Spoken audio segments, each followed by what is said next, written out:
বাংলাদেশের আকাশে দেখা মিলেছে আমেরিকার বিস্ময়কর কালো শকুনের। হাজার হাজার মাইল দূরের মার্কিন মুলুক থেকে কিভাবে এই পাখি পৌঁছলো বাংলাদেশের আকাশে তা নিয়ে রীতিমতো বিস্ময়ে গবেষকরা।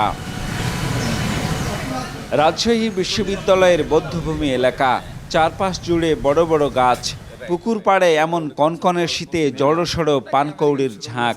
যদিও উড়াউড়ি করছে নানা প্রজাতির বিরল পাখি, তবে থেমে থেমে বধ্যভূমির আকাশে চক্কর দিচ্ছে কালো শকুন। ঠিক এরকম একটি দৃশ্য কয়েক ক্লিকেই ক্যামেরাবন্দি করেন শৌখিন আলোকচিত্রী ও মেডিকেল শিক্ষার্থী তানভীর তাসনিম অভি। পরিচিত প্রজাতির শকুন ভেবেই ছবিটি তোলা, কিন্তু ক্যামেরার ভিউ ফাইন্ডারে তাকাতেই তার চোখ আটকে যায়।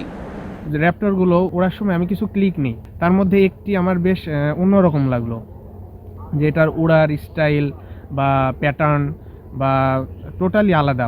পাখির গ্রুপ রয়েছে, ওই গ্রুপগুলোতে দেওয়ার পরে দেখা গেল যে কিছু ভাই টেক্সট করলো যে এটা নাকি আমেরিকান ব্ল্যাক ভালচার।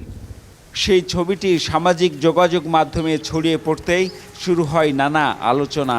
কিন্তু সুদূর মার্কিনের আকাশ থেকে কালো শকুন রাজশাহীর আকাশে কিভাবে এলো তার রহস্য এখনও অজানা। এই পাখিটা কিন্তু মাইগ্রেটরি না, মানে আমাদের দেশে যে আসবে এরকম না। এই পাখিটা সম্পূর্ণ একটি ইউনাইটেড স্টেটস বা এদিকে আর্জেন্টিনা অব্দি এদের বিস্তার রয়েছে। নানা কারণে যেখানে এদেশের শকুনই হারিয়ে যাচ্ছে, সেখানে আমেরিকান কালো শকুনের উপস্থিতি কেবলই দিগ্ভ্রান্তি, নাকি এটি প্রকৃতির এক অনাকাঙ্ক্ষিত কাকতাল? এমন প্রশ্নের উত্তর খুঁজছেন গবেষকরা। এই ভালচার আমাদের দেশে থাকার কথা নয় বা থাকেও না।